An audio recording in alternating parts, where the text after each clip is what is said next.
Our president, Martha Hughes, is going to come welcome you.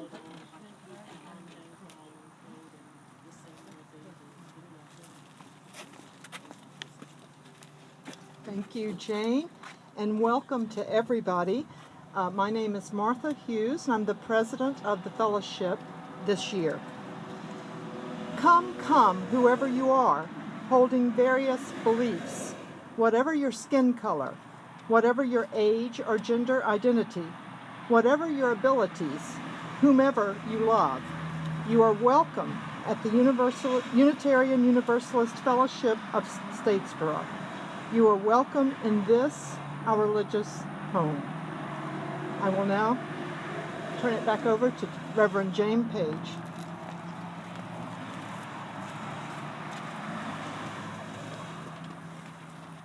Thank you, Martha. So welcome, dear ones, to the dedication of this banner. And before we hear from some special guests, I want to share some background with you about this movement. The Black Lives Matter movement was begun by 3 women who self-identify as queer black women. And they don't want that to be covered up by those who have attempted to use their words and tactics while continuing to diminish queer folks, trans folks, and women. Their names are Alicia Garcia, Opal Tometa, and Patrice Cullors. I want to share a quote with you from their webpage, and I think when you hear this quote, you will have a little more of an understanding about what this movement is about and what it's not about, because some people have the wrong idea about this movement. Here's what they say.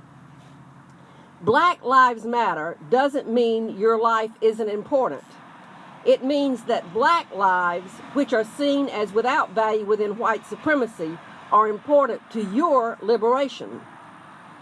Given the disproportionate impact state violence has on black lives, we understand that when black people in this country get free, the benefits will be wide-reaching and transformative for society as a whole. When we're able to end hyper-criminalization and sexualization of black people and end the poverty, control, and surveillance of black people, every single person in this world has a better shot of getting and staying free. When black people get free, everybody gets free. That is why we call on black people and our allies to take up the call that Black Lives Matter. We're not saying black lives are more important than other lives, or that other lives are not criminalized and oppressed in various ways. We remain in active solidarity with oppressed people who are fighting for their liberation, and we know that our destinies are intertwined. End quote. So, we want to honor and we want to lift up our sisters who initiated this movement, as well as others who continue to move it forward. Now, our own Unitarian Universalist Association passed a resolution supporting this movement in 2015. Yet, we've discovered as of late that we still have much work to do ourselves. So this dedication of this banner is especially meaningful to us as Unitarian Universalists, as we struggle with our awareness that white supremacy is still deeply embedded within our own movement. And it's also especially important now as we continue, as we have for a long time, to lift up names like Jordan Edwards. Say it, please. Jordan Edwards. And hope for change. Our hope is that this banner will function as, 1, a reminder of the fundamental truth that each person is full of exquisite beauty, dignity, potential, and life. 2, a response to individual victims of racial injustice. We hear you and see you. We are in this together. Your life matters to us. And a representation of our collaborative efforts in this community and beyond for social and racial justice. We affirm with both our banner and we hope with our behavior that Black Lives Matter. Now, I've asked some folks from various faith traditions to come up and just share a few words from their traditions with you. And we'll start with Dan Ray, Baha'i.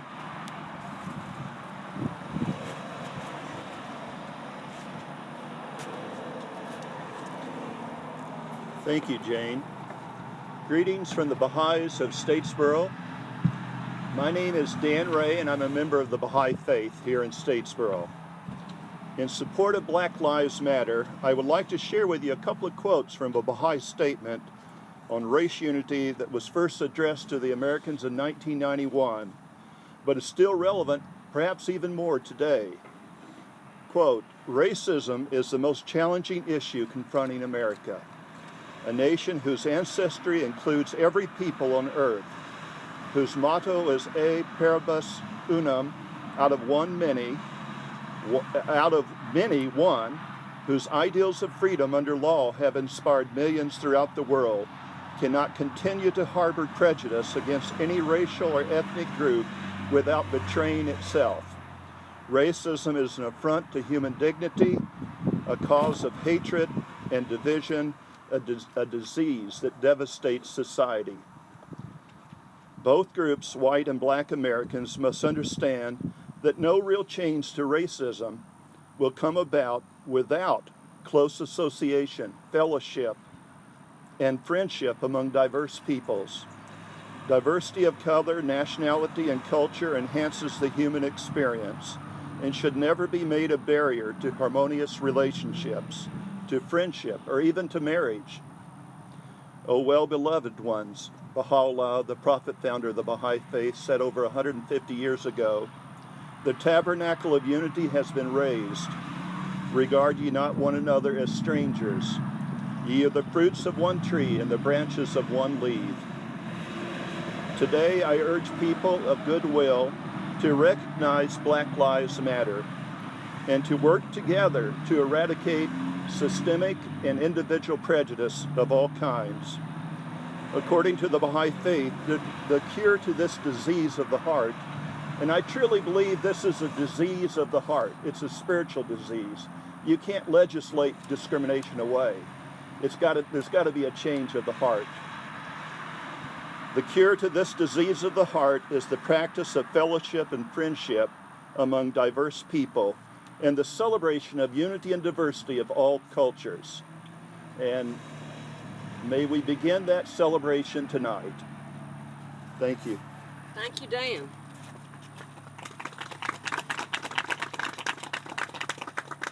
Laura Milner, she's a Buddhist UU.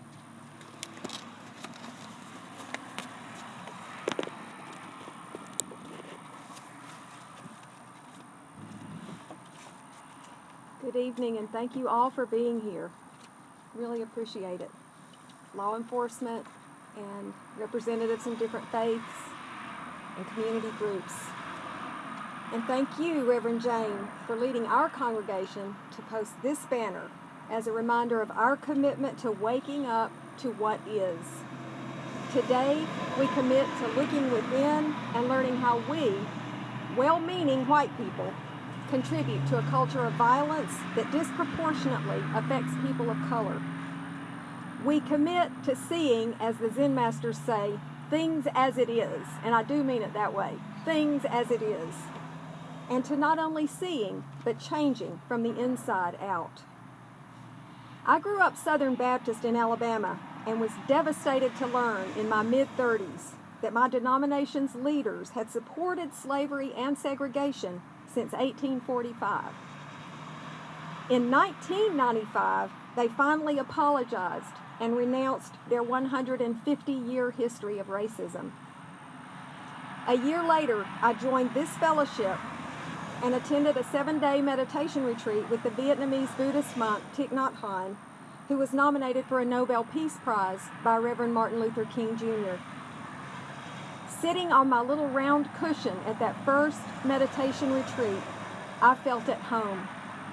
My heart opened wide in response to Thich Nhat Hanh's gentle demeanor his invitation to stop running and to sit mindfully with whatever arises in each moment without judgment. Thich Nhat Hanh says, "As long as we allow hatred to grow in us, we continue to make ourselves and others suffer." The antidote to violence and hatred is compassion. There is no other medicine. Unfortunately, he says, compassion is not available in drugstores. You have to generate the nectar of compassion in your heart. We generate compassion through meditative practices and through deep listening.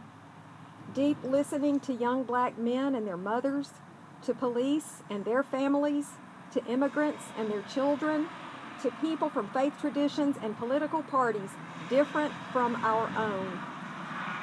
2 years ago, after Michael Brown was shot and left to die on the streets of Ferguson, 65 Buddhist teachers and leaders in the United States authored and signed the Buddhist Statement on Racial Justice. The following is an excerpt, and I quote, "Buddhist teachings are grounded in a clear recognition of suffering, an ethical commitment to non-harming, and an understanding of interdependence," much like we have here, the interdependent web of life. "We cannot separate our personal healing and transformation from that of our larger society. The historic and continued suffering of people of color in this country is our own, all of our, collective suffering." The statement acknowledges the immediacy and urgency in focusing attention and efforts on the pervasive and ongoing violence toward people of color. They praise the courageous leadership of folks in Ferguson and other communities who are saying enough, Black lives do matter, and calling for deep-rooted changes in our economic and justice systems.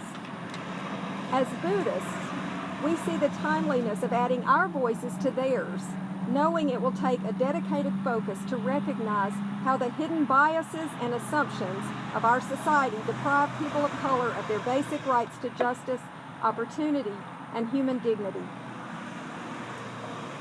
We are committed to honestly and bravely uncovering the ways we create separation and unintentionally replicate patterns of inequity and harm. This is something our denomination is having to take a hard look at. The ways that we unintentionally replicate the systems of oppression. In the same spirit, we are committed to engaging with other faith and social justice groups in support of undoing racism throughout our society. The statement ends with a positive vision, and I quote, "In response to tragedy," what a nice phrase, "tragedy, grief, and anger, we see the seeds of profound possibilities for healing the wounds of separation and building communities based on respect and love. The Buddhist trainings in mindfulness, wisdom, and compassion, which we practice together here 3 days a week, create the grounds for wise speech and wise action. These teachings and practices free our hearts from greed, prejudice, and hate, and serve an essential role in societal healing." I'm going to offer a blessing that I'll invite you to do with me, but I want to say one more thing. I just read this today. I'm reading a book by Reverend Angel Kyoto Williams. She's a Black lesbian Zen teacher and author, and she recently told an interviewer, "In social justice work, the only option is loving everyone. Otherwise, there is no path to real change." So I want to offer this loving kindness meditation, which is practiced by Buddhists and yogis worldwide. Inga does this in our yoga classes. If you're comfortable, if you want to put your palms together and just receive this blessing. May I be happy and safe. May I be well. May I be free from suffering. May you be happy and safe. May you be well. May you be free from suffering. May all beings be happy and safe. May all beings be well. May all beings be free from suffering. Thank you. Thank you all. Thank you, Laura. Now I'd like to invite Fred Richter to come share from a Christian perspective. And while Fred's coming up, I'd also like to thank Fred. He and Bill Herring and George Branches were out this afternoon hanging up this sign in the heat. So thank you. You're welcome, for sure. That's where I got my color today. Well, it's no accident that the two banners that we put up today, and that one, we've just got to figure that out. That won't do. I'm thinking of a fishing pole, maybe. So I was pleased to be asked to help with that, and I don't know what church to claim. I go to Trinity up the street. I'm probably almost as often here, and I share with Laura a deep interest in Buddhism. So what I have to say, what's in my heart, comes from my pilgrimage. We're all on a pilgrimage. Black Lives Matter seems self-evident, especially to this audience. It's a no-brainer. I could say women's lives matter, children's lives matter, Buddhist lives matter. It takes us nowhere. But my own experience of being a gay man and of seeking during the first third of my life, and really well beyond that, trying to establish in my setting that my reality was real, that I was a person. That I want to take you back about 70 years and tell you that in the early 50s, you could have said in this country what is being said in Chechnya right now: gay people don't exist. And in the next moment, and we will eradicate them as we find them. That's going on right now. Gay lives don't matter in Chechnya. Thanks be to God and education and the goodwill of many, many, many people. We live in a different place now in this country. And I rarely have to introduce myself as a gay man. I don't have to make that apology. I matter as a human being. That other has largely become incidental. It's just part of my identity. And I would say that is, the same goes here. We would not have to say that if there weren't abundant evidence that it's not true for many people. There's all too much evidence in recent times, and it gets worse as you go back in history, that some lives are disposable. To a couple of ignorant young men in Wyoming, I think it was, where Matthew Shepard was brutalized and murdered and hung on a post in the middle of nowhere just because he was gay. His life didn't matter to them. So as an educator, I would say that our job is to educate ourselves about this. If you're in denial about the fact that there is some question about that in the minds of some, then you need to see things as they are. The evidence is manifest. So I don't know how a person of good faith can doubt it. All lives matter. I love going to, we feed folks, a dozen churches in the community take part in Rebecca's Cafe near the food bank. And I have to tell you that these are some of the poorest folks in Statesboro, from very elderly to very, very, very little. And I'm not sure they know they matter. But to the dozen churches of Statesboro who take part in this, who bring in and prepare the food and serve the meals and set the table and welcome them, we're trying to say to them, you matter. We don't care that you're poor. We don't care about your color. We don't care about anything else about you. You're a fellow human being. And that's all that's required. So It's not a no-brainer as long as there's some question. So as long as someone doubts that his or her life matters, then we have to say that. Your life does matter. It has to be public. So when someone responds, well, of course, all lives matter. Yes, of course, that's true too. But as long as we have evidence that gay lives are disposable, that black folks are disposable and somehow second-class citizens, then we have to assert it and assert it strongly. And I'm proud of my second church here for putting that out in public, and I'm grateful for the opportunity to have a word. Thank you.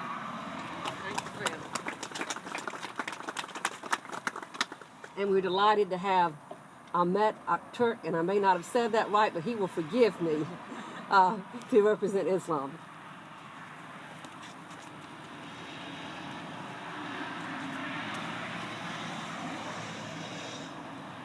Hi everyone. Peace, selam, shalom, barış, ashti. I try to learn how to say peace in as many languages as possible. My name is Ahmet. First of all, I would like to thank Reverend Jane Page for having me here. I am a Muslim member of this great community, and I have been living in Statesboro for 4 years now, and I'm very happy to be here. It's a safe community thanks to our law enforcement officers, and it's a very diverse community. It's great to meet people from different ethnic and religious backgrounds. So I don't represent any church or any mosque. I am here just as an individual Muslim and a member of this community. So I will first read a chapter from Quran, the sacred book of Islam, which I think makes sense on this occasion, on Black Lives Matter banner dedication ceremony occasion. Bismillahir Rahmanir Rahim. In the name of God, the compassionate, the merciful. We Muslims think that in Quran, God directly speaks to people. So it reads like this: O mankind, we have created you from a male and a female, and we made you into nations and tribes. We made you into nations and tribes, so that you may know one another. Truly, the most honorable among you in the sight of God is the most righteous. God is all-knowing and all-aware. Like in other religions, we Muslims believe that every creature, every nation, every tribe in this nature is a sign of God. So in this verse, basically, God tells us that your differences are my signs. So you have to respect each other. And rejecting any of these differences or treating any different people like second-class citizens is not acceptable by God. Once again, I would like to thank for having me here, and I wholeheartedly support this initiative. Thank you very much. Thank you.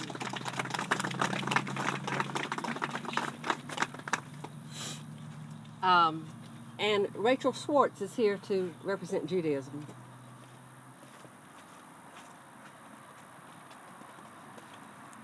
Thank you, Jane. It's hard to represent a religion.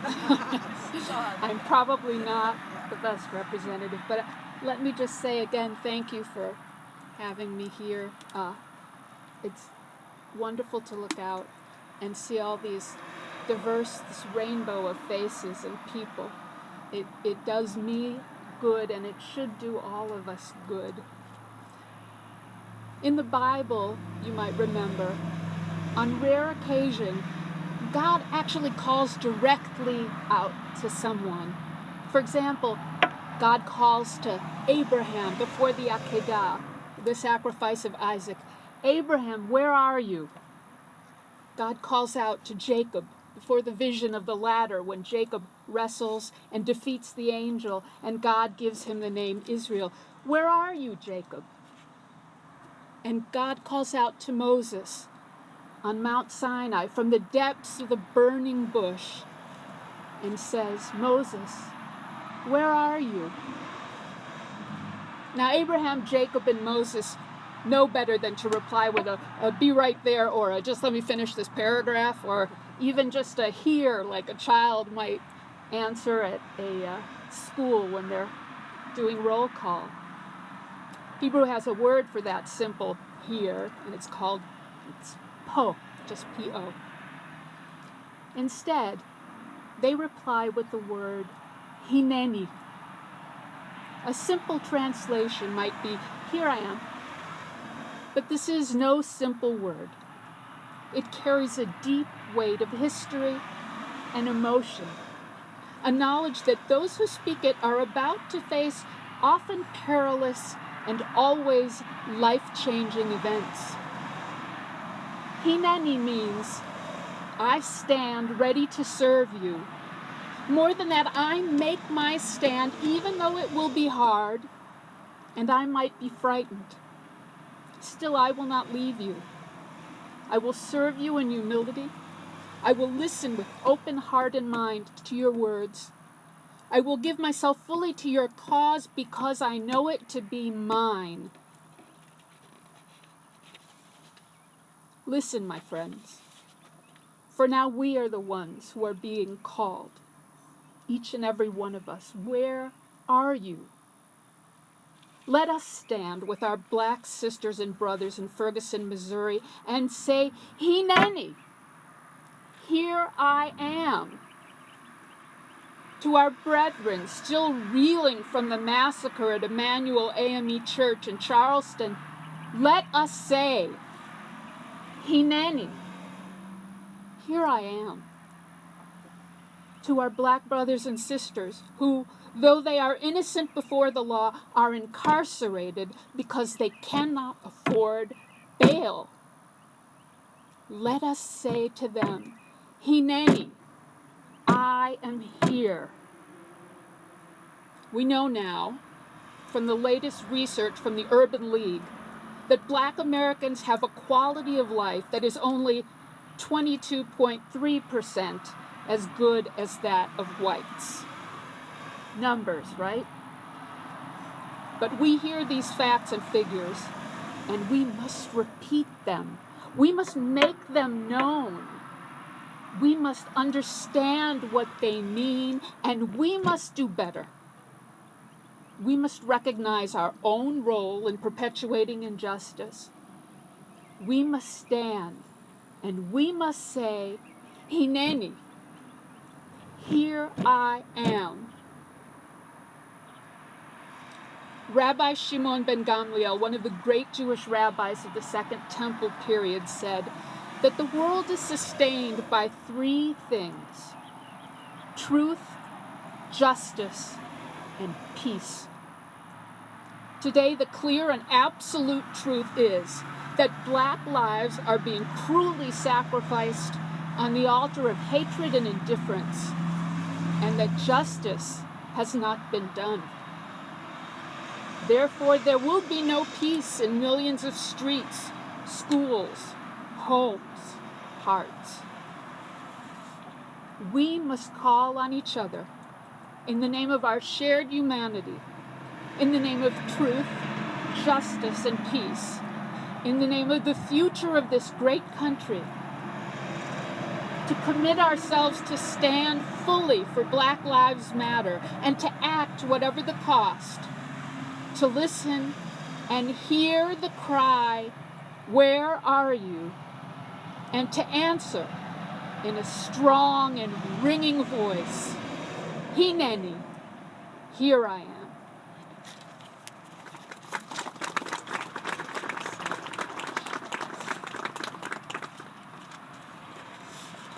Thank you, Rachel. I would say that you represent quite well.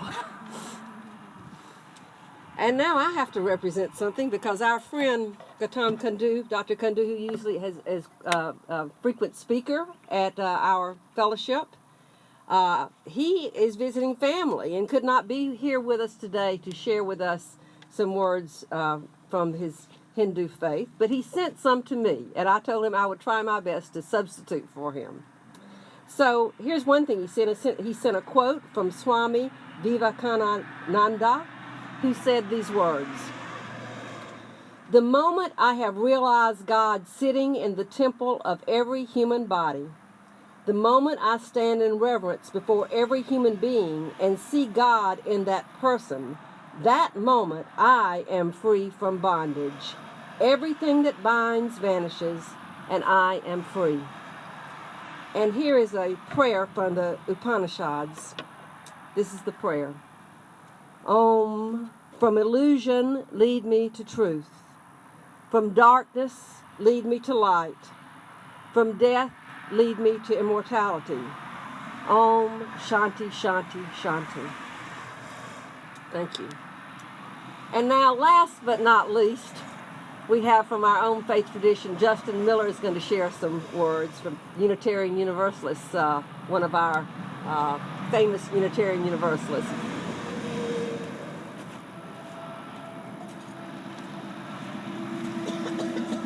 Hello, everyone. I just want to share three quotes from one of our famous Unitarians.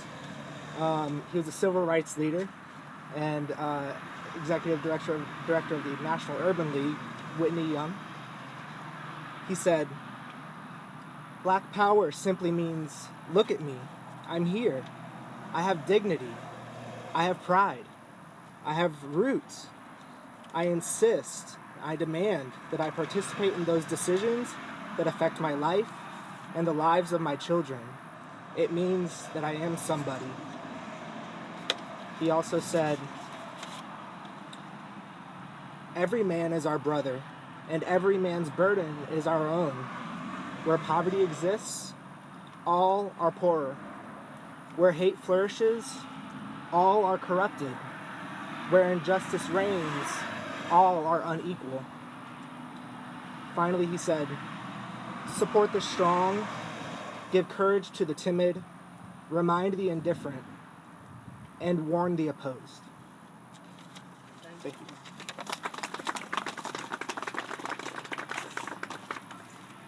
Thank you, Justin. We also have some folks from our community, and I'd like to call a few of those folks up to share greetings or words of support. First, from our local chapter of the NAACP, James Woodall.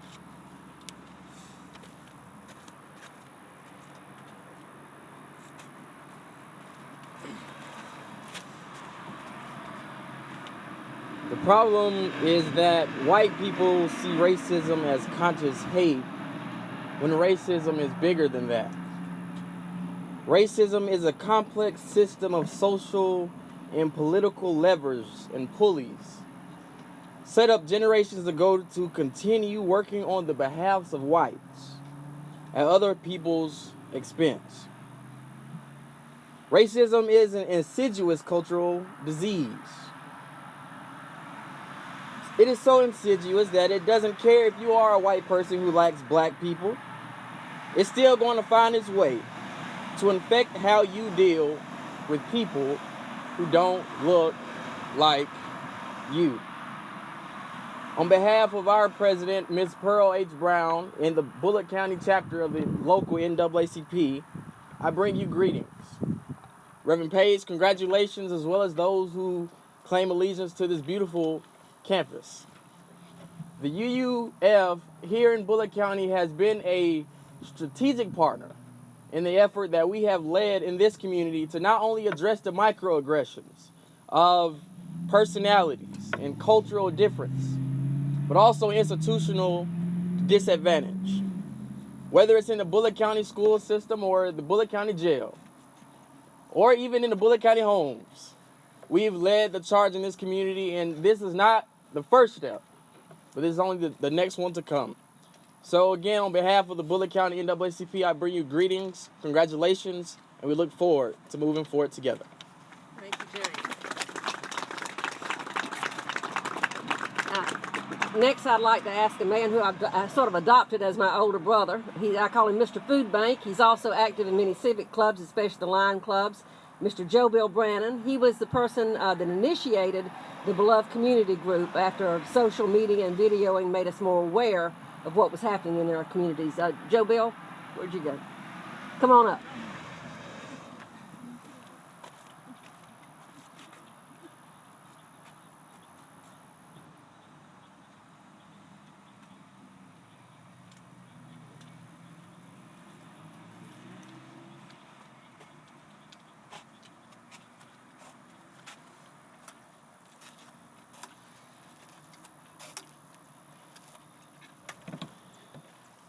Jane, I do thank you for inviting me. I do not represent any particular class or religion. I was born in Birmingham, Alabama, brought up basically as Southern Baptist. Only after I went into the military did I begin to see the discrimination that my church, or what I call my church at the present time, was actually enforcing. And I made up my mind then that however I could do something to relieve it, I would. And I've been very fortunate by being associated with a lot of people like Jane and being involved in the Beloved community. Now, the Beloved community is a group of citizens of different races and religions that gathers together in order to understand where each person is coming from. Our basic principle is that if you talk to someone and walk in their shoes, then it's hard not to like them. And that's the main thing about the Beloved community, is we want to have a unified community. And the reason we called it Beloved community is after we had met a couple of times, we figured we had to have a name. And we did not know what to call ourselves. But then someone pointed out that Dr. King's version of a Beloved community was actually the goal that we were trying to get. So let me read to you what his interpretation of a Beloved community is. In the Beloved community, poverty, hunger, and homelessness will not be tolerated because international standards of human decency will not allow it. Racism and all forms of discrimination, bigotry, prejudice will be replaced by an all-exclusive spirit of sisterhood and brotherhood. And that is what we aim for in the Beloved community. Now, we're here especially for the dedication of the sign Black Lives Matter. I'm going to give you my interpretation of what it means. Not only does the lives of those that are terminated early matter, but the lives of those that continue to live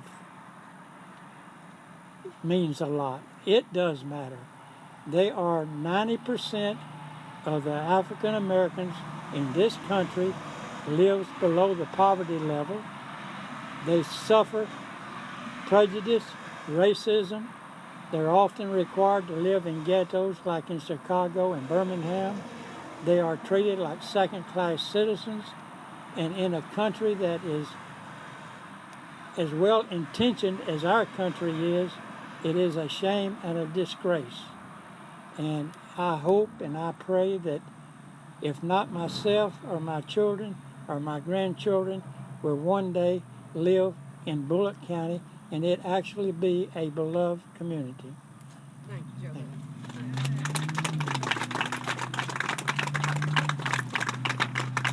Thank you. Thank you, Joe Bill. And now I'd like to invite up our current chair of the Beloved Community Group, Stacy Smallwood. Dr. Stacy Smallwood.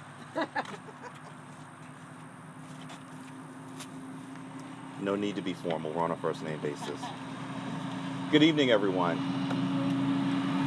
It is an honor to stand before you as the moderator of the beloved community. As Joe Bill just described, we are a group of individuals who are committed to the vision that was first articulated by Josiah Royce, but given a champion in the form of Reverend Dr. Martin Luther King Jr. And we strive to accomplish that, to envision that, and be the embodiment of that here in Statesboro and Bullitt County. One of the things that is helpful about going later in the program is that other people have a tendency to say the things that you wanted to say. And so I view that as an opportunity for me to stand before you, not just as a moderator of beloved community, not just as a member of the university campus community, but I can stand before you now and say these words as all those things, and also as someone who was at the intersection of both of the banners that exist right here that we're sitting under. An intersection that sometimes feels more dangerous than even the one that we are sitting next to. I am encouraged to see this tangible representation of what it means to say that Black Lives Matter. I am emboldened and heartened to see so many people who have come out to declare this. My only request would be that I would ask you all to make this statement more than just a banner, more than just a statement, but actually to make it into an action. And in order for that to happen, there are three things that I would ask you and implore you to think about as you leave from this place and endeavor to take this not just within your hearts and in your minds, but within your hands. This banner and the movement to which it signals is a call in our community to courage, communication, and change. It calls us to be courageous enough to look past ourselves, to recognize that our experience is not the only experience, and recognize that what we know does not represent all that there is to know. We have to have the courage to have our worldview be challenged and have the willingness to grow from it. We have to be willing to have our center be outside of ourselves in order to truly see other people for who and what they are. It also calls us to communicate. We have to engage in difficult conversations across lines of difference. We have to be empathetic, and we have to listen with our hearts and learn how we can affirm the humanity of those who experience the brunt of state and social violence. Sometimes those conversations are going to be easy. Sometimes they're going to be gut-wrenching, but always they will be necessary. And also, it calls us to change. Once we see these things, we cannot unsee them. Once we open ourselves to see and hear and know the truth, we cannot be content in just knowing. We have to act. We have to do the work of educating others, confronting discrimination, and uplifting those who are the most marginalized in our politics, on our jobs, and sometimes even in our homes. For us to all truly be free, we must be able to dismantle the oppressions that are on the most oppressed of us. So when we say Black Lives Matter, we are declaring that all Black lives matter, including Black queer and trans people, disabled people, undocumented people, people with records, and Black lives across the gender spectrum. That change has to represent all of us. Now, the beloved community was brought together by some of the same events that led to the formation of Black Lives Matter. And our goal is to work to articulate that vision of Josiah Royce and Dr. King. I encourage you, as you leave here, whether it is working with or alongside us or in your own space, on your own front line, please make this not just a statement. Please make it an action. Thank you. Thank you, Stacy. Maria Ray is here representing the Latina community and Voces Unidas.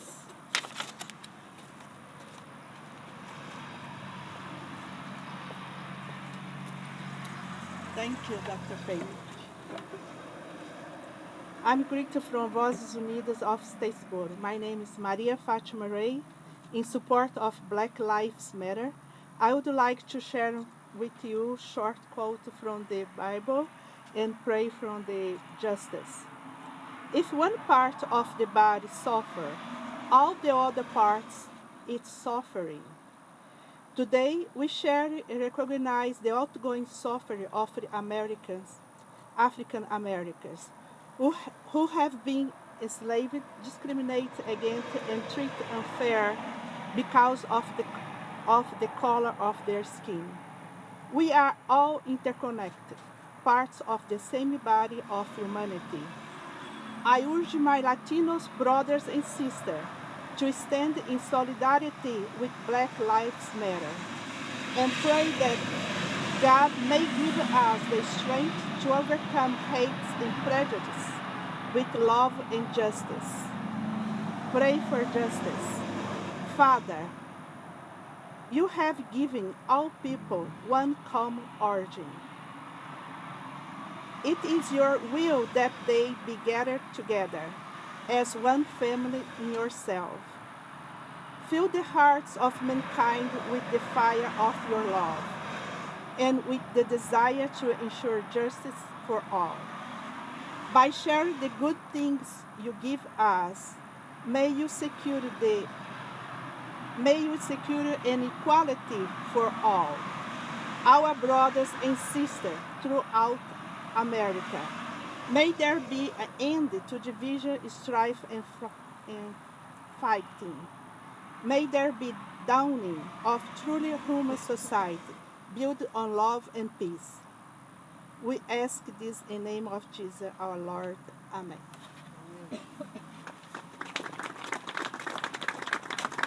Thank you, Maria.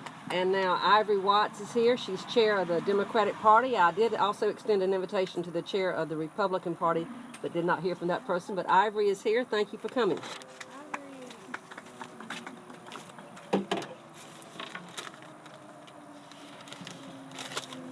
Hello. Well, first I wasn't sure if I was going to say anything today, but after a while I figured that I should speak. So the first thing that came to my mind was what could I say? So I started thinking this about different books I've read, different authors, and James Baldwin was the first person to come to my mind. So I want to read one of his quotes first, saying, "Not everything that is faced can be changed, but nothing can be changed until it's faced." So my hope here today is with this dedication that we as a city can finally face these issues that we face on a daily basis, because Black lives do matter. And until we recognize the fact that Black lives matter, all lives cannot matter. And to kind of close out, I didn't really prepare a long thing, so you have to forgive me about that. I kind of want to close out with just saying a quote from Assata Shakur, where she says that any community seriously concerned with its own freedom has to be concerned with other people's freedom as well. Meaning, as we're all in this together. We can't focus on one community and expect everything to come together by marginalizing and ignoring the other ones. The only way all lives will matter is once we realize that Black lives do matter, because that's when the community will move forward. And I just want to thank you, Jane, and the church for inviting me and having this dedication here, because I think this is definitely the correct step in the right direction for us as a city. Thank you. Thank you, Ivory. And now we're so delighted to welcome our brand new police chief, Chief Mike Broadhead. Thank you for being here with us, Mike.